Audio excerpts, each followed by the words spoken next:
Friends, today the wonderful wisdom what we are going to discuss in this at this time, that is about subject is the great oil scam, how we got duped into eating industrial waste. This is the subject.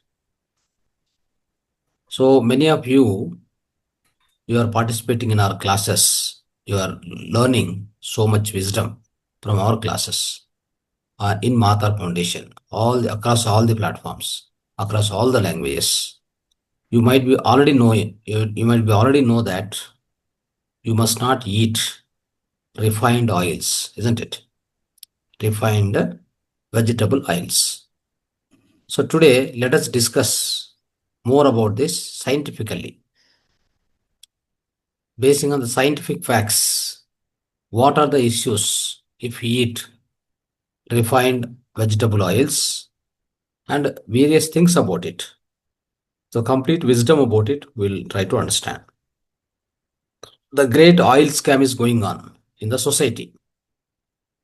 Whether you agree or not, whether you know it or not, it is very much going on.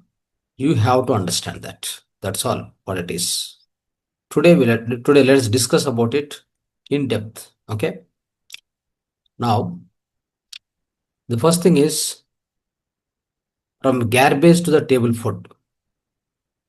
This particular thing nobody told you, isn't it?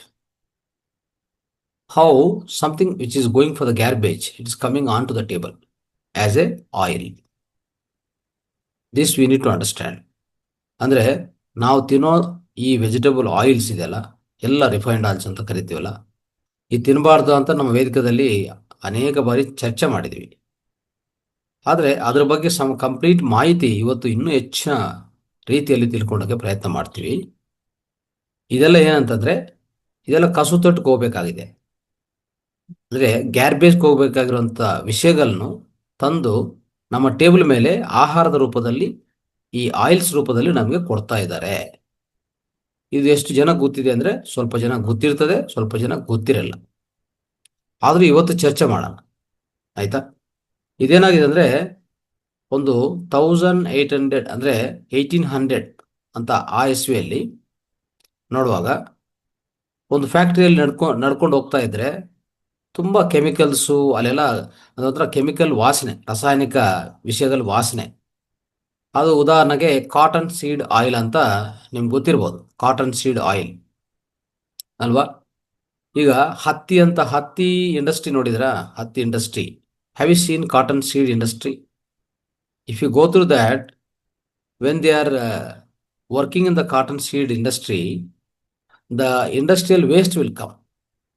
Industrial waste ಅಂದರೆ whenever they are working with the cotton industry, there is a byproduct which will come, that is a cotton seed oil. In fact, that is a industrial waste. It is unfit for human consumption. But what happened is, after certain years, right, after certain years, what they have done is the same oil they refined, deodorized and cleverly marketed. Cleverly marketed. Now it is sitting in the kitchen and bottled and labeled as a heart healthy oil. ನೋಡಿದ್ರ? ಈ ಹತ್ತಿ ಇಂಡಸ್ಟ್ರಿಯಲ್ಲಿ ಒಂದು waste ತರ ಬರುವಂತ ಅದನ್ನು ತಗೊಂಡು ಅದು ಕಾಟನ್ ಆಯಿಲ್ ಅಂತ, ಕಾಟನ್ ಸೀಡ್ ಆಯಿಲ್ ಅಂತ ಇದೆಯಲ್ಲ, ಅದು 1800 ಆ ಇಸ್ವಿದಲ್ಲಿ ಆ ಥರ ಇತ್ತು. ಅದು ಬರ್ತಾ ಬರ್ತಾ ಏನಾಗಿದೆ ಅಂದರೆ ಅದನ್ನು ಚೆನ್ನಾಗಿ ಈ ಸೈಂಟಿಸ್ಟ್ಗಳೆಲ್ಲ ಸೇರಿಕೊಂಡು ಅದನ್ನು ಚೆನ್ನಾಗಿ ಈ ವೇಸ್ಟಾಗಿ ಹೋಗ್ತಾ ಇದೆಯಲ್ಲ, ಇದನ್ನೇನು ಮಾಡ್ಬೋದು ಅಂತ ಹೇಳ್ಬಿಟ್ಟು ಅದನ್ನು ಆಯಿಲ್ ಅಂತ ಒಂದು ಉತ್ಪನ್ನ ಮಾಡಿ ಅದೇನೇನೋ ಪದ್ಧತಿಗಳು ಉಪಯೋಗಿಸಿ ಅದನ್ನು ತಂದು ಸ್ವಲ್ಪ ಶತಾಬ್ದ ಅಂದರೆ ಒಂಥರ 10 ವರ್ಷ 20 ವರ್ಷ ಆದಮೇಲೆ ಈಗ ಇತ್ತೀಚಿನ ಸಮಯದಲ್ಲಿ ನೋಡ್ತಾ ಇದ್ರೆ ನಮಗೆ ಅದು ಒಂದು ಆಯಿಲ್ ಥರ ಸೇಲ್ ಮಾಡ್ತಾ ಇದ್ದಾರೆ. ಏನು ಮಾಡಿದ್ದಾರೆ? ಅದು ರಿಫೈನ್ ಮಾಡಿದರು, ಡಿಯೋಡ್ರೈಸ್ ಮಾಡಿದರು, ಚೆನ್ನಾಗಿ ಮಾರ್ಕೆಟಿಂಗ್ ಮಾಡಿದರು. ಈಗ ನಮ್ಮ ಕಿಚನಲ್ಲಿ ಕೂತ್ಕೊಂಡು ಕಿಚನಲ್ಲಿ ಆ ಬಾಟಲ್ ಮೇಲೆ ಲೇಬಲ್ ಏನು ಹಾಕಿದ್ದಾರೆ ಗೊತ್ತಾ? ಅದರಲ್ಲಿ ಹಾಕ್ತಾರೆ ಅಲ್ಲಿ ಲೇಬಲು ಹಾರ್ಟ್ ಹೆಲ್ತಿ ಆಯಿಲ್ ಅಂತ ಹಾಕ್ತಾರೆ, ಹೃದಯಕ್ಕೆ ತುಂಬ ಒಳ್ಳೆಯದು ಅಂತ ಹಾಕ್ತಾರೆ. ಇದು ಹೇಗಾಯಿತು ಅಂತ ನೋಡೋಕೆ ಹೋದರೆ 19th ಸೆಂಚುರಿ 19th ಸೆಂಚುರಿ ಅಂದರೆ ಯಾವುದು? 1800 to 1900. ಆ ಮಧ್ಯದಲ್ಲಿ ಸೈಂಟಿಸ್ಟ್ಗಳು ಏನು ಮಾಡಿದರು? They discovered how to extract oil from cotton seeds. Okay, and a process that was later apply to soybean, corn, sunflower seeds ಇದೆಲ್ಲ. ಅಂದರೆ ಈ 1800 to 1900 ಆ ಮಧ್ಯದಲ್ಲಿ ಏನು ಮಾಡಿದ್ದಾರೆ? 19th ಸೆಂಚುರಿಯಲ್ಲಿ ಸೈಂಟಿಸ್ಟ್ಗಳು ಚೆನ್ನಾಗೇ ಯೋಚನೆ ಮಾಡಿ ಒಂದು ಪದ್ಧತಿಯನ್ನು ಕಂಡುಹಿಡಿದ್ದಾರೆ. ಅದೇನಪ್ಪ ಅಂದರೆ ಕಾಟನ್ ಸೀಡ್ಸಿಂದ, ಹತ್ತಿ ಬೀಜಗಳಿಂದ, ಓಕೆ, ಕಾಟನ್ ಸೀಡ್ಸಿಂದ ಕಾಟನ್ ಆಯಿಲ್ನು ಹೇಗೆ ತೆಗೆಯೋದು ಅಂತ ನೋಡಿದ್ದಾರೆ. ಸೇಮ್ ಅದನ್ನೇ ಅಪ್ಲೈ ಮಾಡಿ ಈಗ ಇತ್ತೀಚಿನ ಸಮಯದಲ್ಲಿ ಏನಾಗ್ತಾ ಇದೆ? ಸೋಯಾಬೀನ್ಸು, ಕಾರ್ನ್, ಮತ್ತು ಈ ಸನ್ಫ್ಲವರ್ ಬೀಜಗಳು ಎಲ್ಲದಿಂದ ಈ ಆಯಿಲ್ ತೆಗೆಯೋದು ಸ್ಟಾರ್ಟ್ ಮಾಡಿದ್ದಾರೆ. ಇಲ್ಲಿ ಏನಾಗಿದೆ ಅಂದರೆ, ಪ್ರಾಬ್ಲಮ್ ಏನಂದರೆ, ಈ ಅನ್ರಿಫೈನ್ಡ್ ಆಯಿಲ್ ಇದು ಟ್ಯಾಕ್ಸಿಕ್ಕು ಸೊ ಅಂತ ಹೇಳ್ಬಿಟ್ಟು ಅದನ್ನು ಆಲ್ಟರ್ ಮಾಡಿ ಈಗ ಏನಾಗ್ತದೆ? ಉದಾಹರಣೆಗೆ ಈ ರೀತಿಯಲ್ಲಿ ಈ ಬೀಜಗಳಿಂದ ಆಯಿಲ್ ತೆಗಿತಾರೆ, ಅದು ಪದ್ಧತಿ ಕಂಡುಹಿಡಿದ್ದಾರೆ. ಅದನ್ನು ಹಾಗೆ ಉಪಯೋಗಿಸ್ಕೊಂಡ್ರೆ ಅದು ಒಂಥರ ಟಾಕ್ಸಿಕ್, ವಿಷ ಆಗುತ್ತೆ ಅಂತ ಹೇಳ್ಬಿಟ್ಟು ಅದನ್ನು ಕೆಮಿಕಲ್ ಆಗಿ ಆಲ್ಟರ್ ಮಾಡ್ತಾರೆ, ಬ್ಲೀಚಿಂಗ್ ಮಾಡ್ತಾರೆ, ಡಿಯೋಡ್ರೈಸ್ ಮಾಡ್ತಾರೆ, ರಿಫೈನಿಂಗ್ ಮಾಡ್ತಾರೆ. ಅರ್ಥ ಆಯ್ತಾ? ಇದೆಲ್ಲ ಮಾಡಿ ನಿಮಗೆ ತಿನ್ನೋ ಆಹಾರ ಅಂತ ತೋರಿಸ್ಬಿಡ್ತಾರೆ. ಇದು ಚೆನ್ನಾಗಿದೆ ತಿನ್ನಿ ಅಂತ ತೋರಿಸ್ತಾರೆ. ಒಂದು ನಿಮ್ಗೆ ಹೇಳ್ತೀನಿ, 1894 issue of popular science monthly magazine, right, they captured ಒಂದು ಅದ್ಭುತವಾದ ವಿಷಯವನ್ನು ತಿಳಿಸಿದ್ದಾರೆ. They captured wonderful A transformative information for us. What they said is, what was garbage in 1860 was fertilizer in 1870. That is cattle feed in 1880, a table food and many things else in 1890. ಅಂತಂದ್ರೆ, hope you understood this. Let me repeat. It's a very important statement. In 1894 issue of Popular Science Monthly, they captured this information. ಇದೊಂದು ಅದ್ಭುತವಾದ ವಿಷಯ ಅಂತ ತಿಳಿಸಿದ್ದಾರೆ. ಏನಂತಂದ್ರೆ, in 1860 what was garbage that has become fertilizer in 1870, and that has become cattle feed in 1880, and that has become table food and many other things in 1890. ಅರ್ಥ ಆಯ್ತಾ? Hope you understood. ಅಂದರೆ ಏನಾಗಿದೆ, 1860 ಕಸ್ತೊಟ್ಟಿಗೆ ಆಗ್ತಾ ಇರೋಂಥದ್ದು 1870 ಅದು ನಮಗೆ ಗೊಬ್ಬರ ಆಗಿ ಪರಿವರ್ತನೆ ಆಗಿದೆ. ಅದಾದಮೇಲೆ 1880 ಅದು ಹಸುಗಳಿಗೆ, ಅಂದರೆ ಈ ಜಂತುಗಳಿಗೆ ಆಗ್ತಾ ಇದ್ರು ಆಹಾರವಾಗಿ. ಮತ್ತೆ ಹೋಗ್ತಾ ಹೋಗ್ತಾ 1890 ನಮ್ಮ ಟೇಬಲ್ ಮೇಲೆ ಆಹಾರದಾಗಿ ಪರಿವರ್ತನೆ ಆಗಿದೆ. ನೋಡಿದ್ರ, ನಮಗೆ ಆಯಿಲ್ಸ್ ಥರ ಅದನ್ನು ಸೇಲ್ ಮಾಡ್ತಾ ಇದ್ದಾರೆ. ಇದೆಲ್ಲ ಆಗಿರೋದು ಈ ಸೈಂಟಿಸ್ಟ್ಗಳು ಮಾಡಿರುವಂಥ ವಿಷಯನೇ. ಅರ್ಥ ಆಯ್ತಾ? Now you think about for a second. So a product which originally unsafe for animals was suddenly being sold as a healthiest alternative to the butter, ghee. So these fats we were using for thousands of years, friends. Understand? All the human beings were using for thousands of years the so-called the fats like butter, ghee, all this. We were using it, and also coconut oil, cold press oils. But they have been replaced. In fact, the products which are, all this I told you so far, they are unsafe for animals.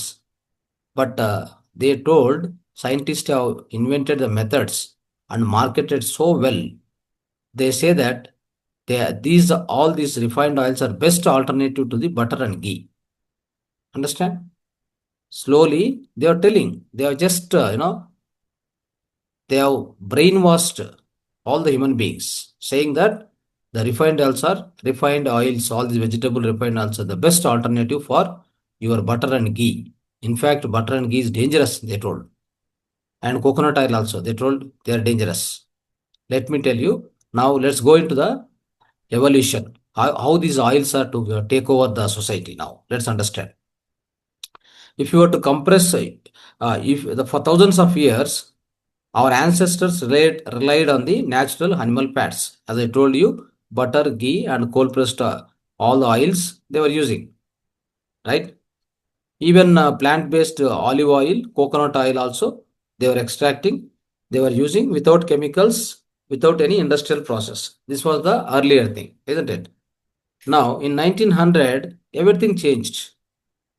All this, refined vegetable oils flooded the market in 1900. Understand why this happened? If you understand, they are cheaper to produce than animal fats. ಅಂದ್ರೆ 1900 ಅಂತಂದ್ರೆ 1900 ಆ ಇಸ್ವಿದಲ್ಲಿ ಏನಾಗಿದೆ, ಹೋಗ್ತಾ ಹೋಗ್ತಾ ಸೊಸೈಟಿಯಲ್ಲಿ refined vegetable oils ಜಾಸ್ತಿ ಆಗ್ಬಿಟ್ಟಿದೆ. ಈಗಲೂ ಇದೆ, ಎಲ್ಲ ಪ್ಯಾಕೆಟ್ ಆಯಿಲ್ಸ್ ಅವೇ ಇರೋದು, ಆದರೆ ಮಾರ್ಕೆಟ್ ಎಲ್ಲ ತುಂಬೋಗಿದೆ. ಯಾವ ರೀತಿಯಲ್ಲಿ, ಯಾಕೆ ಅಂತ ನೋಡಿದರೆ, ಈ ಆಯಿಲ್ಸು ಉತ್ಪನ್ನ ಮಾಡೋಕ್ಕೆ ತುಂಬ ಚೀಪ್ ಆಗುತ್ತೆ. ಅನಿಮಲ್ ಫ್ಯಾಟ್ಸ್ ಅಂತಂದರೆ ನಿಮ್ಗೆ ಗೊತ್ತಿರ್ಬೋದು, ಯಾವುದೇ ಗೀ ಇರಲಿ, ಅಂದರೆ ತುಪ್ಪ ಇರಲಿ ಅಲ್ವಾ, ಆ ತಿರಿ ಬಟ್ಟರ್ ಅಂದರೆ ಬೆಣ್ಣೆ, ಇವೆಲ್ಲನೂ ಸ್ವಲ್ಪ ಕಾಸ್ಟ್ಲಿ ಆಗುತ್ತೆ. ಅಂದರೆ ಅನಿಮಲ್ಸ್ ಸಾಕಬೇಕು, ಇದೆಲ್ಲ ಇರ್ತದಲ್ಲ, ತುಂಬ ಕಷ್ಟ. ಅದೇ ರೀತಿಯಲ್ಲಿ ಈ ರಿಫೈನ್ಡ್ ಆಯಿಲ್ಸ್ ಅನ್ನು ಜಾಸ್ತಿ ದಿವಸ ಸ್ಟೋರ್ ಮಾಡ್ಬೋದು. It is easier to store for long periods. That is one other thing. Understand? And they are marketed as modern superior to traditional fats. ಏನಾಗಿದೆ, ಮಾರ್ಕೆಟಿಂಗ್ ತುಂಬ ಚೆನ್ನಾಗಿ ಮಾಡಿದ್ದಾರೆ. ಆಯಿತಾ? ಈ ರೀತಿಯಲ್ಲಿ by mid of the 20th century, 20th century ಅಂದ್ರೆ ಏನು, 1900 to 2000, almost 1950 ಅಂತ ಇಟ್ಕೊಳ್ಳಿ. ಆ ಟೈಮ್ಗೆ ದಿ ಅಗ್ರೆಸಿವ್ ಮಾರ್ಕೆಟಿಂಗ್ ಮಾಡಿ, ಡೈಟ್ ಗೈಡ್ಲೈನ್ಸ್ ರೆಡಿ ಮಾಡಿ, ರಿಫೈನ್ಡ್ ವೆಜಿಟೇಬಲ್ಸ್ ಆಯಿಲ್ಸು ಆಲ್ಮೋಸ್ಟ್ ಈ ಟ್ರೆಡಿಷನಲ್ ಆಯಿಲ್ಸ್ ಅನ್ನು, ಫ್ಯಾಟ್ಸ್ ಅನ್ನು ಪೂರ್ತಿ ಮನೆಗಳಿಂದ ತೆಗಿಬಿಟ್ಟಿದ್ದಾರೆ.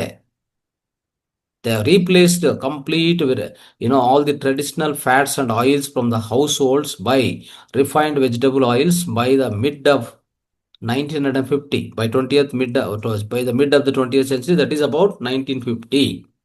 Remember, ಈಗ today soya bean, corn, sunflower oils are found nearly every processed food, from chips to the salad dressing, even for the baby formula also. ಅರ್ಥ ಆಯ್ತಲ್ಲ? ಈಗ ನೀವೆಲ್ಲೇ ನೋಡಿದ್ರು ಏನು ಕಾಣಿಸ್ತದೆ ಅಂದರೆ, ನಿಮ್ಗೆ ಕಾಣಿಸೋದು ಇಷ್ಟೇ: soybean oil, corn oil, sunflower oil ಇದೆ ಎಲ್ಲ ಕಡೆ. ನೀವು ಯಾವುದೇ ప్రాసెస్ ఫుడ్ ఆచ కడ పోయి ಯಾವುದೇ ఆహార తిని, మనం ఏ ఆహారం తిన్నా కానీ బయట పోయి అన్ని ఆహారాల్లో కనిపించేది సన్ఫ్లవర్ ఆయిల్, ఈ సోయాబీన్స్, పామ్ ఆయిల్, ఇవే కనిపిస్తూ ఉంటాయి ప్రతి దాంట్లో కూడా. Okay, so now let us understand whether this is good for us or not. ఈ oil, all the refined oils, whether they are good for us, for our health or not. Let us understand. Okay, so all these cooking oils, whatever they are saying, refined oils, how they are prepared, let's understand. Right? So let's say you want to make a butter. You can take a milk and and churn it for a while. Okay, then you will get a butter. ಅಂದರೆ ನಾವು ಯಾವುದೇ ಬೆಣ್ಣೆ ತಯಾರು ಮಾಡಬೇಕಂದ್ರೆ ಹಾಲನ್ನು ನಾವು ಮೊಸರಾಗಿ ಮಾಡಿಕೊಂಡು, ಇಲ್ಲ ಹಾಲನ್ನೇ ಸ್ವಲ್ಪ ಚೆನ್ನಾಗಿ ಚರ್ನ್ ಮಾಡಿದರೆ ನಿಮಗೆ ಏನು ಬರುತ್ತೆ, ಬೆಣ್ಣೆ ಬರುತ್ತೆ ಅಲ್ವಾ? ಸೊ ಆದರೆ ನೀವು ಸನ್ಫ್ಲವರ್ ಆಯಿಲ್ ತಗೊಳ್ಳಿ, ಅಂದರೆ ಈ ಬೆಣ್ಣೆ ಬರೋದು ಆ ರೀತಿಯಲ್ಲಿ. ಆಮೇಲೆ ಬೆಣ್ಣೆನ ಮತ್ತೆ ನಾವು ಸ್ವಲ್ಪ ಚೆನ್ನಾಗಿ ಹೀಟ್ ಮಾಡಿದರೆ, ಬೇಯಿಸಿದರೆ ಅದು ತುಪ್ಪ ಆಗುತ್ತೆ ಅಲ್ವಾ? ಅಷ್ಟು ಈಸಿನೇ ನೀಟಾಗಿ ಮಾಡ್ಕೋಬೋದು. So you take milk and churn, you will get butter. Or you can just take a milk and bake it as a curd, and then you can curd you can convert into butter, butter you can convert into what is that, ghee. This how we make. These are all actually our natural traditional fats. But take sunflower oil seeds. Okay, you take handful, ಒಂದು ಮುಷ್ಟಿ ಅಂತ ಒಂದು sunflower seeds ತಗೊಳ್ಳಿ. Sunflower oil ಇದೆಯಲ್ಲ, ಸನ್ಫ್ಲವರ್ದು seeds ತಗೊಳ್ಳಿ. ಅದನ್ನು ಚೆನ್ನಾಗಿ press ಮಾಡಿ. ಪ್ರೆಸ್ ಮಾಡಿದರೆ ನಿಮ್ಗೆ ಏನಾದರೂ ಆಯಿಲ್ ಬರುತ್ತಾ? ಬರಲ್ಲ, ಆಯಿಲ್ ಬರೋದಿಲ್ಲ. Even if you squeeze them, you won't get any oil from them. because seeds don't naturally give the oil, their oil. You need factories, solvents, extreme processing to extract the oil from the seeds. This is the fact. ಅಂದ್ರೆ ಒಂದು ಮುಷ್ಟಿ ಅಂತ sunflower seeds ತಗೊಂಡು, ಬೀಜಗಳು ತಗೊಂಡು ಎಷ್ಟು press ಮಾಡಿದ್ರು, grind ಹಾಕಿದ್ರು ನಿಮಗೆ ಆಯಿಲ್ ಬರೋದಿಲ್ಲ, ಎಣ್ಣೆ ಬರೋದಿಲ್ಲ. ಮತ್ತೆ ಹೇಗೆ ಬರುತ್ತೆ? ಎಣ್ಣೆ ಬರಬೇಕಂದ್ರೆ ಫ್ಯಾಕ್ಟ್ರಿ ಬೇಕು, ಸಾಲ್ವೆಂಟ್ಸ್ ಬೇಕು, ತುಂಬ ದೊಡ್ಡ ಪ್ರಾಸೆಸ್ ಬೇಕು ಅದಕ್ಕೆ. ಅರ್ಥ ಆಯ್ತಾ? ಸೊ ಈಗ so what then will see golden looking refined oils ಯಾವ ರೀತಿಯಲ್ಲಿ ತಯಾರು ಮಾಡ್ತಾರೆ ಅಂತ ಅದು ನೋಡೋಣ. ಓಕೆ, ಫಸ್ಟ್ ಏನು ಮಾಡ್ತಾರೆ ಅಂದರೆ ಈ ಸೀಡ್ಸ್ ತಗೊಂಡು ಚೆನ್ನಾಗಿ ಕ್ರಷ್ ಮಾಡಿ ಪೇಸ್ಟ್ ಮಾಡ್ತಾರೆ. ಕ್ರಷಿಂಗ್ ಆ್ಯಂಡ್ ಗ್ರೈಂಡಿಂಗ್ ಅಂತ ಹೇಳ್ತಾರೆ. ಅದೇನಂತ ಹೇಳ್ತಾರೆ? Crushing and grinding. ಆಮೇಲೆ ಏನು ಮಾಡ್ತಾರೆ ಅಂದರೆ ಇನ್ನೊಂದು ಪ್ರಾಸೆಸ್ ಅಂದರೆ ಸಾಲ್ವೆಂಟ್ ಎಕ್ಸ್ಟ್ರಾಕ್ಷನ್ ಅಂತ ಹೇಳ್ತಾರೆ. ಆದರೆ since processing alone won't get much oil, manufacturer use hexane, a petroleum based chemical to dissolve the remaining oil. ಅರ್ಥ ಆಯ್ತಾ? ಸೊ ಇಲ್ಲಿ ಸ್ಟೆಪ್ ಬೈ ಸ್ಟೆಪ್ ಎಕ್ಸ್ಪ್ಲೈನ್ ಮಾಡ್ತಾ ಇದ್ದೀನಿ. ಒಂದು ಆಯಿಲ್ ಹೇಗೆ ತೆಗಿತಾರೆ ಒಂದು ಬೀಜಗಳಿಂದ ಅಂತ ನಾವು ಅರ್ಥ ಮಾಡ್ಕೊಂಡು ಹೋದರೆ, ఫస్ట్ స్టెప్ ఏనో క్రషింగ్ అండ్ గ్రైండింగ్. మొదటి స్టెప్ ఏంటి? ఒక ఆయిల్ తీయాలంటే ఒక సన్ఫ్లవర్ సీడ్సే తీసుకోండి. పొద్దుతిరుగుడు విత్తనాలు అని చెప్తాం కదా, సో సన్ఫ్లవర్ సీడ్స్ తీసుకొని వాటిని బాగా ఒక పౌడర్ లాగా చేసి పేస్ట్ లాగా తయారు చేస్తారు. So they crush and grind into one paste. Okay, then they will use one solvent, the name is hexane. ಇದೇ ಕೆಮಿಕಲ್, ಪೆಟ್ರೋಲಿಯಂ ಬೇಸ್ಡ್ ಕೆಮಿಕಲ್. ಅದನ್ನು ಯೂಸ್ ಮಾಡಿ ಅದರಲ್ಲಿರುವಂಥ ಆಯಿಲನ್ನು, ಅಂದರೆ ಪೇಸ್ಟ್ ಆದಮೇಲೆ ಸ್ವಲ್ಪ ಆಯಿಲ್ ಬರುತ್ತೆ, ಮತ್ತು ಪೇಸ್ಟಿಂದನೇ ಪೂರ್ತಿ ಆಯಿಲ್ ಆಚೆ ಕಡೆ ಬರೋದಿಲ್ಲ, ಬೀಜಗಳಂಥ ಆಯಿಲು. ಅವಾಗ ಈ ಸಾಲ್ವೆಂಟ್ ಉಪಯೋಗಿಸಿದ್ರೆ ಇನ್ನೂ ಹೆಚ್ಚಿನ ಆಯಿಲ್ ಆಚೆ ಕಡೆ ಬರುತ್ತೆ. ಇದಾದ್ಮೇಲೆ ಏನು ಮಾಡ್ತಾರೆ ನೋಡಿ, then what is the third step they follow? I heat processing. The mixer is, this particular paste is heated to extreme temperatures, causing the all the oils to oxidize. ಇಲ್ಲಿ ಏನಾಗುತ್ತೆ ಗೊತ್ತಾ? ಯಾವಾಗ ಈ ಸೆಕೆಂಡ್ ಸ್ಟೆಪ್ ಆದಮೇಲೆ third ಸ್ಟೆಪ್ಪಲ್ಲಿ ಏನು ಮಾಡ್ತಾರೆ ಅಂದರೆ full heat ಮಾಡ್ತಾರೆ, ಹೈ ಟೆಂಪರೇಚರ್ ಯೂಸ್ ಮಾಡ್ತಾರೆ. ಯಾಕಂದರೆ ಹೈ ಟೆಂಪರೇಚರ್ ಯೂಸ್ ಮಾಡಿದರೆ ಅಲ್ಲಿ ಒಳಗಡೆ ಇರುವಂಥ ಎಲ್ಲ ಆಯಿಲು ಆಚೆ ಕಡೆ ಬರುತ್ತೆ. ಆದರೆ ಆಕ್ಸಿಡೈಸೇಷನ್ ಅಂತ ಅಲ್ಲಿ ಒಂಥರ ಕೆಟ್ಟೆ ಸ್ವಭಾವ ಬರುತ್ತೆ. ಯಾವುದಕ್ಕೆ? ಆಯಿಲ್ಗೆ. Oil get oxidized friends. The fourth step ನೋಡ್ಕೊಳ್ಳಿ, ಕೆಮಿಕಲ್ ರಿಫೈನಿಂಗ್ ಮಾಡ್ತಾರೆ. ಈಗ ಈ 3 ಸ್ಟೆಪ್ಸ್ ಮಾಡ್ತಾರಲ್ಲ, ಮಾಡಿದ ಮೇಲೆ ಆಯಿಲ್ ಅದು ವಾಸನೆ ನೋಡಿದ್ರೆ ತುಂಬ ಒಂಥರ ಕೆಟ್ಟ ಸ್ಮೆಲ್ ಇರುತ್ತದೆ. ಅರ್ಥ ಆಯ್ತಾ? ಆ ಸ್ಮೆಲ್ ತೊಲಗಿಸಕ್ಕೆ ಏನು ಮಾಡ್ತಾರೆ ಗೊತ್ತಾ? ಬ್ಲೀಚಿಂಗ್ ಯೂಸ್ ಮಾಡ್ತಾರೆ, ಡಿಗಮ್ಮಿಂಗ್, ಡಿಯೋಡೈಸಿಂಗ್ ಮಾಡ್ತಾರೆ.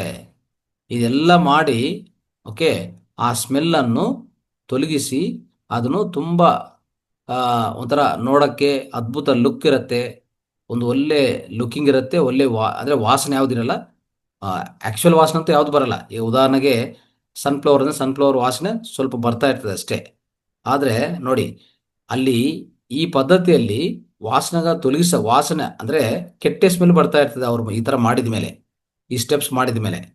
The oil now smells as having a bad smell. To reduce that, to remove that, they do the bleaching, degumming, deodorizing, all this they'll do to make it more appealing look. Artha aita? So now the result is a product completely different from the natural fats, isn't it? So inta oil annu ನಾವು ತಿಂತಾ ಇದೀವಿ. This is the oil we are eating, friends. So the more refined an oil, the more unstable it becomes, and more it prone to oxidation and the formation of toxic byproducts when heated. ಅಂದರೆ ಇಲ್ಲಿ ಆಯಿಲನ್ನು ಇಷ್ಟು high temperature ಆಗಿ ಅವ್ರು heat ಮಾಡಿದ ಮೇಲೆ ಅರ್ಥ ಮಾಡ್ಕೊಳ್ಳಿ, ಅದ್ರ ಒಳಗಡೆ ಎಷ್ಟು ವಿಷ ಪದಾರ್ಥಗಳು ಉತ್ಪನ್ನ ಆಗಿರ್ತವೆ. ಇಂಥ ಆಯಿಲನ್ನು ನಾವು ತಿಂತಾ ಇದ್ದೀವಿ. ರಿಫೈನ್ಡ್ ಆಯಿಲ್ ತಿಂದರೆ ಇಂಥ ತೊಂದರೆಗಳು ಆಗತ್ತೆ ಅಂತ ಅರ್ಥ ಮಾಡ್ಕೊಳ್ಳಿ. ಈಗ ನೀವು ಕೇಳಿರ್ಬೋದು ಒಮೆಗಾ ಅಂತ, ಒಮೆಗಾ ಫ್ಯಾಟಿ ಆಸಿಡ್ಸ್ ಅಂತ ಕೇಳಿರ್ಬೋದು ನೀವು, ಒಮೆಗಾ 6, ಒಮೆಗಾ 3. ಇದ್ರ ಮಧ್ಯದಲ್ಲಿ the ratio between this omega 3 and omega 6, actually these two are essential fats. Okay, ನಮ್ಮ ದೇಹಕ್ಕೆ ಬೇಕಾಗಿರುವಂಥ ಫ್ಯಾಟ್ಸ್ ಇವು. ಇವೆಲ್ಲಿಂದ ಬರುತ್ತೆ? ಆಹಾರದಿಂದನೇ ಬರಬೇಕು. These omega 3 omega 6 fatty acids we have to get from the food only. Okay, ಆದರೆ ಸ್ವಚ್ಛವಾಗಿ ನೋಡಬೇಕಂದ್ರೆ ಈ omega 6 omega 3 ನೋಡಿದರೆ ಎಷ್ಟಿರಬೇಕು ಅಂತಂದರೆ ಆ ಮಧ್ಯದಲ್ಲಿ ರೇಷಿಯೋ ಎಷ್ಟಿರಬೇಕು? 1:1 4:1. ಅಂದರೆ ನಮಗೆ omega 3 omega 6 ಎರಡೂ ಬೇಕು, ಆದರೆ ಜಾಸ್ತಿ ರೇಷಿಯೋ ಇರಬಾರ್ದು. ಇನ್ನೊಂದು ನೋಡ್ಕೊಳ್ಳಿ, ಈ ರಿಫೈನ್ಡ್ ವೆಜಿಟೇಬಲ್ಸ್ ಆಯಿಲ್ಸ್ ಇದೆಯಲ್ಲ, ಇದರಲ್ಲಿ ಏನಾಗತ್ತಂದರೆ omega 6 ಅನ್ನೋದು ಜಾಸ್ತಿ ಇರುತ್ತೆ. ರಿಫೈನ್ಡ್ ವೆಜಿಟೇಬಲ್ಸ್ ಆಯಿಲ್ ಎಷ್ಟಿರ್ತದೆ? 20 ಟೈಮ್ಸ್ ಜಾಸ್ತಿ ಇರುತ್ತೆ omega 3ಗಿಂತ. ಅಷ್ಟಿರಬಾರದು. ಇದ್ರೆ 1:1 ಇಲ್ಲ ಅಂದರೆ 4:1. ಅಂದರೆ omega 3ಗಿಂತ omega 6 ಒಂದು 4 ಟೈಮ್ ಜಾಸ್ತಿ ಇರ್ಬೋದು. But all refined oils having 20 times more. ಇವಾಗ ಏನಾಗುತ್ತೆ ನಷ್ಟ ಅಂತ ಹೇಳ್ತೀನಿ ನಿಮಗೆ. So I will tell you what is the problem in eating. all the refined vegetable oils contain 20 times more omega 6 fatty acids than the omega 3 fatty acids. ಈಗ omega 6 is pro-inflammatory. If you eat more omega 6, what happen? It is linked to heart problem, diabetes and cancer. Chronic inflammation will happen. omega 6 ಜಾಸ್ತಿ ಇದೆ. ಅದಕ್ಕೆ ಈಗ ನಾವು ತಿನ್ನುವಂಥ ಎಲ್ಲ refined ಆಯಿಲ್ಸಲ್ಲಿ problem ಏನಂದರೆ cancer ಬರ್ತಾ ಇದೆ, ಹಾರ್ಟ್ ಡಿಸೀಸ್ ಬರ್ತಾ ಇದೆ, ಹಾರ್ಟ್ ಬ್ಲಾಕ್ಸ್ ಆಗ್ತಾ ಇದೆ, ಡಯಾಬಿಟೀಸ್ ಬರ್ತಾ ಇದೆ. ಅರ್ಥ ಮಾಡ್ಕೊಳ್ಳಿ. ಈ omega 3 ಇದೆಲ್ಲ ಇದು ಒಳ್ಳೆಯದು, ಆ್ಯಂಟಿ ಇನ್ಫ್ಲಮೇಟರಿ. ಅದೇನು ಮಾಡುತ್ತೆ ಅಂದರೆ ಬ್ರೈನ್ ಫಂಕ್ಷನ್ ಹೆಲ್ಪ್ ಮಾಡುತ್ತೆ, ಹಾರ್ಟ್ ಹೆಲ್ತ್ಗೆ ಹೆಲ್ಪ್ ಮಾಡುತ್ತೆ, ನಮ್ಮ ಮನಸ್ಸನ್ನು ಸ್ವಚ್ಛಗೊಳಿಸ್ತದೆ. ಈ ರೀತಿಯಲ್ಲಿ too much omega 3 blocks omega 3 absorption. ನೋಡಿ, ಇದೊಂದು ಪ್ರಾಬ್ಲಮ್ ಇದೆ. ಅಂದರೆ ನಾವು omega 3 ಬಾಡಿಗೆ ಬರಬೇಕಂದ್ರೆ ಏನು ಮಾಡಬೇಕು? ಸ್ವಲ್ಪ ಈ ಫ್ಲೆಕ್ಸ್ ಸೀಡ್ಸು, ಚಿಯಾ ಸೀಡ್ಸ್ ಅಂತ ತಿಂತೀವಲ್ಲ, ಅದರೆಲ್ಲದಿಂದ ನಿಮಗೆ omega 3 ಬರುತ್ತೆ. ಆದರೆ omega 6 ನಾವು ವೆಜಿಟೇಬಲ್ ಆಯಿಲ್ ತಿನ್ನೋದ್ರಿಂದ omega 6 ಜಾಸ್ತಿ ಇರುತ್ತಲ್ಲ, ಅದೇನು ಮಾಡುತ್ತೆ? omega 3 ಅಬ್ಸಾರ್ವ್ ಮಾಡೋಕ್ಕೆ ಬಿಡಲ್ಲ. ಅರ್ಥ ಆಯ್ತಾ? omega 3 ನಮ್ಮ ಒಳಗಡೆ, ಅಂದರೆ ನಮ್ಮ ರಕ್ತ ಒಳಗಡೆ ಹೋಗೋಕ್ಕೆ ಬಿಡೋದಿಲ್ಲ. omega 6 ಜಾಸ್ತಿ ಇರೋದು ಅದನ್ನು ಅವಾಯ್ಡ್ ಮಾಡುತ್ತೆ. ಅದಕ್ಕೆ ಈ ಕುಕಿಂಗ್ ಆಯಿಲ್ಸು ಭಾರಿ ಡೇಂಜರಸ್ ಅದು. ಅರ್ಥ ಆಯ್ತಾ? ಈಗ ಒಂದು scientist Christ, his name is doctor Chris. So this scientist has research very well. He has found that the impact of all the seed oils almost ಒಂದು ಡಿಕೇಡ್ ರಿಸರ್ಚ್ ಮಾಡಿ ಅವ್ರು ಕಂಡಿರೋದು ಏನಂತಂದರೆ, so the primitive tribes worldwide and found something remarkable. Healthiest populations consume very little vegetable oil. ಅಂದರೆ ನೀವು ಈ ಅರಣ್ಯ ಪ್ರಾಂತದಲ್ಲಿ ಹೋಗ್ತಿರಲ್ಲ, ಅಲ್ಲಿ ಟ್ರೈಬ್ಸ್ ಅಂತ ಇರ್ತಾರೆ ತುಂಬ ಜನ. ಅವರು ಯಾವುದೇ ರೀತಿಯಲ್ಲಿ ಈ ವೆಜಿಟೇಬಲ್ ಆಯಿಲ್ ಉಪಯೋಗಿಸೋದಿಲ್ಲ. ಅರ್ಥ ಆಯ್ತಾ? ಸೊ ಆ ರೀತಿಯಲ್ಲಿ ನೋಡುವಾಗ ಅಂದರೆ ಈ ಏನಾಗಿದೆ ಅಂದರೆ, ಈ ಟ್ರೈಬ್ ಸೆಕ್ಷನ್ಸು ಈಗ ಈವನ್ ಅಲ್ಲಿಗಲ್ಲಿ ಉಪಯೋಗಿಸ್ತಾ ಇಲ್ಲ. ಅಂದರೆ ಇಂದಿನ ಕಾಲದಲ್ಲಿ ಈಗ ಹೆಚ್ಚಾಗ್ಬಿಟ್ಟಿದೆ. ಎಲ್ಲ ಕಡೆ ಪ್ಯಾಕೆಟ್ ಆಯಿಲು ಅಂದರೆ ಈ ನಮ್ಮ ಟ್ರೆಡಿಷನಲ್ ಫ್ಯಾಟ್ಸ್ ಎಲ್ಲ ಹೋಗ್ಬಿಟ್ಟು ಈ ಕೊಕೊನಟ್ ಆಯಿಲು ಇಂಥವೆಲ್ಲ ಕೋಲ್ಡ್ ಪ್ರೆಸ್ ಆಯಿಲ್ ಎಲ್ಲ ಹೋಗ್ಬಿಟ್ಟು ನಮ್ಮ ತುಪ್ಪ, ಬೆಣ್ಣೆ ಇದೆಲ್ಲ ಹೋಗ್ಬಿಟ್ಟು ರಿಫೈನ್ಡ್ ಆಯಿಲ್ ಬಂದು ಕೂತ್ಕೊಂಡಿದೆ. ಕೇವಲ ಪ್ಯಾಕೆಟ್ ಆಯಿಲ್ ಯೂಸ್ ಮಾಡ್ತಾ ಇದ್ದಾರೆ. ಈ ಟ್ರೈಬಲ್ ಸೆಕ್ಷನಲ್ಲಿನೂ ಸಹ ಟ್ರೈಬಲ್ ಅಂದರೆ ಅರಣ್ಯ ಪ್ರಾಂತದಲ್ಲಿರುವಂಥವ್ರು ತುಂಬ ಹೆಲ್ತಿಯಾಗಿರ್ತಾರೆ. ಯಾಕಂದರೆ ಅವರು ವೆಜಿಟೇಬಲ್ ಆಯಿಲ್ ಅಂತದ್ದು ಅವ್ರಿಗೆ ಗೊತ್ತೇ ಇಲ್ಲ. ನೆನ್ಪಿಟ್ಕೊರಿ. ಅದೇ ರೀತಿಯಲ್ಲಿ ಅಂದರೆ ಇಲ್ಲಿ ಏನಾಗ್ತಾ ಇದೆ ಅಂದರೆ, ಈ ಟ್ರೆಡಿಷನಲ್ ಅನಿಮಲ್ ಫ್ಯಾಟ್ಸಿಂದ ವೆಜಿಟೇಬಲ್ ಆಯಿಲ್ಸ್ ಹೆಚ್ಚು ಯೂಸ್ ಮಾಡೋದ್ರಿಂದ ಈ ಕ್ರಾನಿಕ್ ಡಿಸೀಸ್ ಜಾಸ್ತಿ ಆಗಿದೆ. ಅರ್ಥ ಮಾಡ್ಕೊಳ್ಳಿ, ಏನಾಗಿದೆ? ತುಂಬ ಜಾಸ್ತಿ ಆಗಿದೆ ಅಂತ ನೆನ್ಪಿಟ್ಕೋಬೇಕು. ಆಯಿತು. ಈಗ ವೆರಿ ಇಂಪಾರ್ಟೆಂಟ್ ಈಸ್ ಒಂದು ಸ್ಕೇರಿಯಸ್ಟ್ ಪಾರ್ಟ್ ಅಂತಂದರೆ, ತುಂಬ ಒಂಥರ ನೆಗೆಟಿವ್ ವಿಷಯ ಏನಪ್ಪ ಅಂತಂದರೆ, ನಕಾರಾತ್ಮಕ ವಿಷಯ ಹೇಳ್ತೀನಿ ನಿಮಗೆ. ಈ ಆಯಿಲ್ಸ್ ತಿಂದರೆ ಏನಾಗ್ತದೆ ಅಂತಂದರೆ, ನೆನ್ಪಿಟ್ಕೊಳ್ಳಿ, ಈಗ ನೀವು ಶುಗರ್ ಜಾಸ್ತಿ ತಿಂದಿರಿ ಅಂತ ಇಟ್ಕೊಳ್ಳಿ, ಬ್ಲಡ್ಡಿಂದ ಒಂದು ಸ್ವಲ್ಪ ಗಂಟೆಗಳಲ್ಲಿ ಆಚೆ ಕಡೆ ಕಳಿಸ್ಬೋದು ಅಲ್ವಾ? ಆಲ್ಕಹಾಲ್ ಕುಡಿದಂತ ಇಟ್ಕೊಳ್ಳಿ ಯಾರನ್ನ, ಆದರೂ ಒಂದು ದಿವಸದಲ್ಲಿ ಆಚೆ ಕಡೆ ಕಳಿಸ್ಬೋದು. ವೆಜಿಟೇಬಲ್ ಆಯಿಲ್ಸ್ ಆ ಥರ ಇಲ್ಲ ಮಿತ್ರರೇ. ವೆಜಿಟೇಬಲ್ ಆಯಿಲ್ ನಿಮ್ಗೆ ಗೊತ್ತಿದೆಯೋ ಗೊತ್ತಿಲ್ಲದೋ ತಿಂದರೆ ಏನಾಗುತ್ತೆ ಅಂತ ಹೇಳ್ತೀನಿ. ಇದು ಸ್ವಲ್ಪ ಶಾಕಿಂಗ್ ನ್ಯೂಸ್ ಆ್ಯಕ್ಚುಲಿ. ಇದು ರಿಸರ್ಚ್ ಮಾಡಿರೋದು, ಬಟ್ ಇದು shocking news. So this A vegetable soils are totally different. See, if you eat the sugar, it clears from your bloodstream within few hours.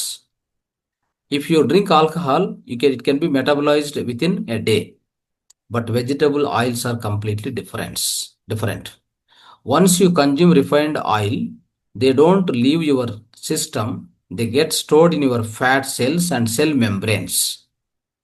ಅಂದ್ರೆ ನೀವು ಒಂದ್ಸರಿ ಈ ರಿಫೈನ್ಡ್ ಆಯಿಲ್ ತಿಂದ್ರೆ ಅದು clear ಆಗಲ್ಲ ನಿಮ್ಮ ದೇಹದಿಂದ. ಏನ್ ಮಾಡ್ತದೆ ಗೊತ್ತಾ? ಅದು ದೇಹ ಒಳಗಡೆ ಕೂತ್ಕೊಂಡು ನಿಮ್ಮ ಫ್ಯಾಟ್ ಸೆಲ್ಸು ಸೆಲ್ ಒಳಗಡೆ, ಸೆಲ್ ಮೆಂಬ್ರೇನ್ ಒಳಗಡೆ ಹೋಗುತ್ತೆ.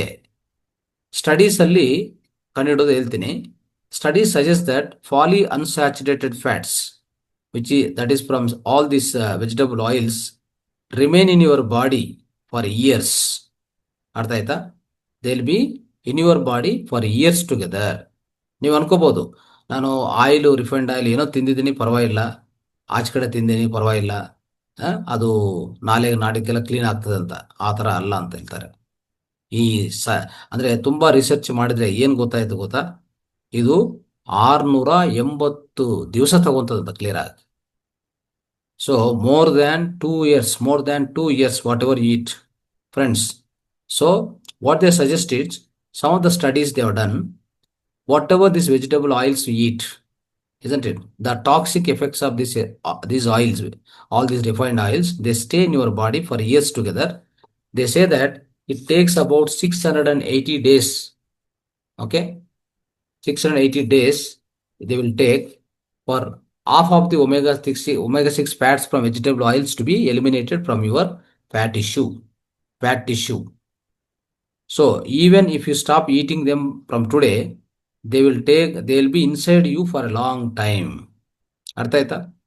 ಅಂದ್ರೆ ವೆಜಿಟಬಲ್ ಆಯಿಲ್ಸು ಇವತ್ತು ತಿಂದ್ರೆ ನಾಳೆಗೋ ನಾಡಿದಕ್ಕೋ ಕ್ಲೀನ್ ಆಗ್ತದಂತ ಗ್ಯಾರಂಟಿ ಇಲ್ಲ.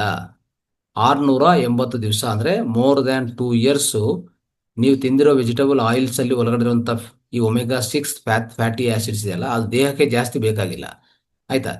ಆದ್ರೆ ಅದು ನಮ್ಮ ದೇಹ ಒಳಗಡೆ ಹಾಗೆ ಉಳ್ಕೊಳ್ತದೆ. This omega-6 fats from this all vegetable oil, they stay in your body for more than 680 days, friends. You can imagine what kind of damage it will do. Understand? So ಈ ತರ ಇರುವಾಗ omega-6 fatty acids they are pro-inflammatory. I told you right now. Okay, ಈ vegetable oils ಅಲ್ಲಿ ಒಳಗಡೆ ಜಾಸ್ತಿ ಇರೋದು ಯಾವುದು? omega-6 fatty acids. ನಮ್ಗೆ ಜಾಸ್ತಿ ಬೇಕಾಗಿರೋದು ಯಾವುದು? omega-3 fatty acids. ಮತ್ತೆ ಹೆಚ್ಚಿನ ಪರಿಣಾಮದಲ್ಲಿರುವಂತ omega-6 ಫ್ಯಾಟಿ ಆಸಿಡ್ಸ್ ಈ ರಿಫೈನ್ಡ್ ಆಯಿಲ್ಸ್ ಅಲ್ಲಿ, ಯಾವುದೇ ರಿಫೈನ್ಡ್ ಆಯಿಲ್ ತಗೊಳ್ಳಿ. ಈಗ ಇತ್ತೀಚಿನ ಸಮಯದಲ್ಲಿ ನೀವು ಮಾರ್ಕೆಟ್ ಅಲ್ಲಿ, ಸೂಪರ್ ಮಾರ್ಕೆಟ್ಗೆ ಹೋದ್ರೆ ರಿಫೈನ್ಡ್ ಆಯಿಲ್ ಎಲ್ಲ ಸಿಗತ್ತೆ. ಸನ್ಫ್ಲವರು, ಏನೇನೋ ಡಿಫರೆಂಟ್ ಹೆಸರುಗಳಿದೆ. ಯಾವುದೇ ರಿಫೈನ್ಡ್ ಆಯಿಲ್ ತಗೊಳ್ಳಿ, ವೆಜಿಟಬಲ್ ಆಯಿಲ್ ತಗೊಳ್ಳಿ, ಅದರಲ್ಲಿ omega-6 ಫ್ಯಾಟಿ ಆಸಿಡ್ಸು ಹೆಚ್ಚಿನ ಪರಿಣಾಮದಲ್ಲಿ ಇರ್ತದೆ. omega-3ಗಿಂತ 20 ಟೈಮ್ಸ್, 20 ಜಾಸ್ತಿ, 20 ಪಟ್ಟು ಜಾಸ್ತಿ ಇರುತ್ತೆ. ಈ ರೀತಿ ಇರುವಾಗ ಅಂತ ತಿಂದ್ರೆ ಏನಾಗುತ್ತೆ? ನಾನು ಈಗಾಗಲೇ ಹೇಳಿದೆ, omega-6 ಅನ್ನೋದು ಅದೇ ನಮ್ಮ ಪ್ರತಿಯೊಬ್ಬರು ಇತ್ತೀಚಿನ ಸಮಯದಲ್ಲಿ nowadays you are seeing many of the people are becoming patients. They get chronic diseases like heart problems, heart blocks, heart attacks, cancer, diabetes, BP ಹೆಚ್ಚಾಗ್ತಾ ಇದೆ. The reason for all this thing is this omega-6 fatty acid that is a pro-inflammatory. So that is why this once you eat this refined oils, it stay in your body for more than 2 years. Remember this very carefully. Okay, now what is the solution? Bring your traditional fats back to the table. Andre, for thousands of years the humans have been living by eating saturated fats. Okay, saturated fats like butter, ghee, all this, so-called coconut oil, cold pressed oils. These are the oils. Okay, so unlike polyunsaturated vegetable oils, saturated fats, right, they are very useful. They make cell membranes strong and stable. ನಿಮ್ಮ ಈ ಜೀವಕೋಶಗಳ membrane, ಜೀವಕೋಶಗಳ ಗೋಡೆಗಳು ಎಲ್ಲ strong ಆಗತ್ತೆ. ಯಾವುದಿಂದ? ತುಪ್ಪೆ, ಅಲ್ವಾ? ಬೆಣ್ಣೆ, ತುಪ್ಪೆ, ಆಮೇಲೆ ಈ coconut oil, cold press oil ತಿಂದರೆ. ಮತ್ತೆ they are resistant to oxidation and damage. ಅರ್ಥ ಆಯ್ತಾ? Support the brain function and hormone production. ಎರಡೂ ಚೆನ್ನಾಗಿ ಆಗ್ತದೆ. ಯಾವ ತಿಂದರೆ? ನಮ್ಮ ಸ್ಯಾಚುರೇಟೆಡ್ ಫ್ಯಾಟ್ಸ್, ನಮ್ಮ ಸಾಂಪ್ರದಾಯ ಪದ್ಧತಿ ಇರುವಂಥ ಸಾಂಪ್ರದಾಯ ಆಹಾರಗಳಾಗಿರುವಂಥ ತುಪ್ಪ, ಬೆಣ್ಣೆ ಮತ್ತು ಕೋಕೋನಟ್ ಆಯಿಲ್ ಇಂಥವು ತಿನ್ನಬೇಕು. ಆಯಿತಾ? ಸೊ ಆ್ಯಂಡ್ ತುಂಬ ತುಂಬ ಕಡೆ ಬೇರೆ ಬೇರೆ ದೇಶಗಳಲ್ಲಿ ಹೋದರೆ ಅವ್ರು ಹೇಳ್ತಾರಂತ, you are lucky as an Indian to have a access to the ghee, it is like a super food ಅಂತ ಹೇಳ್ತಾರಂತ. ಆ ವಿದೇಶದಲ್ಲಿ ಏನು ಹೇಳ್ತಾರೆ ಗೊತ್ತಾ? ವಿದೇಶಗಳಲ್ಲಿ ಅವ್ರಿಗೆ ತುಪ್ಪ ಅಂತಾನೆ ಇಲ್ಲ, ಕಾನ್ಸೆಪ್ಟೇ ಇಲ್ಲ. They have no food like a concept like a ghee. You know that? They say whenever Indian travels to other abroad, they clearly use this statement. They are right, in fact. What is the statement? You are lucky as an Indian to have access to a ghee. It is like a super food ಅಂತ ಹೇಳ್ತಾರಂತ. ಇದು ಎಷ್ಟು ನಮ್ಮಲ್ಲಿ ಎಷ್ಟು ಜನ ಉಪಯೋಗಿಸ್ತಾರೆ ಹೇಳಿ? ತುಪ್ಪ ದಿನಕ್ಕೆ ಮಕ್ಕಳಾದರೂ ಜಾಸ್ತಿ ಯೂಸ್, ನೀವು ಆದರೂ ಜಾಸ್ತಿ ಯೂಸ್ ಮಾಡಬೇಕು. ಒಂದು 2-4 ಸ್ಪೂನ್ ಯೂಸ್ ಮಾಡಬೇಕಾಗತ್ತೆ. A2 ತುಪ್ಪ. Don't use this Nandini ghee and GRB ghee. That is not good. That is not the ghee at all. They are produced from A1 milk. ಅಂದರೆ ಜರ್ಸಿ ಹಸುಗಳು, ಹೋಲ್ಸ್ಟೈನ್ ಹಸುಗಳಿಂದ ಬಂದಿರೋದು. All this Nandini ghee, Heritage ghee, whatever it is, don't use that. Go for A2 ghee. ಅರ್ಥ ಆಯ್ತಾ? So yes, so we have been slowly shifting away from these traditional fats and replacing them with factory made oils, all because of clever marketing and misinformation. ಇತ್ತೀಚಿನ ಸಮಯದಲ್ಲಿ ಏನಾಗಿದೆ, ನಮ್ಮ traditional oils, fats ಎಲ್ಲ ತೆಗೆದುಬಿಟ್ಟು ಎಲ್ಲ ಕಡೆ ಈ ವೆಜಿಟಬಲ್ ಆಯಿಲ್ಸ್ ಬಂದಿರೋದು ಕಾರಣ ಏನು? ದೊಡ್ಡ ಮಾರ್ಕೆಟಿಂಗ್ ಆಗಿದೆ, ಕ್ಲೆವರ್ ಇನ್ಫಾರ್ಮೇಶನ್ ಕೊಟ್ಟಿದ್ದಾರೆ. So if you want to change, if you want to make one change that instantly improve your health, cutting off all the refined vegetable oils. Okay, cutting off all the vegetable refined oils, come to the traditional oils, cold pressed oils, right, and traditional fats. Come to this. Understand? Now let us discuss some actionable steps.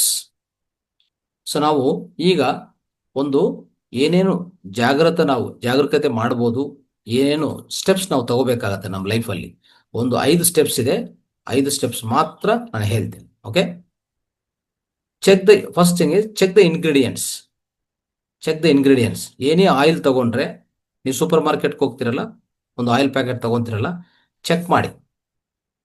Look for soybean, canola, sunflower, corn, safflower oils on the labels.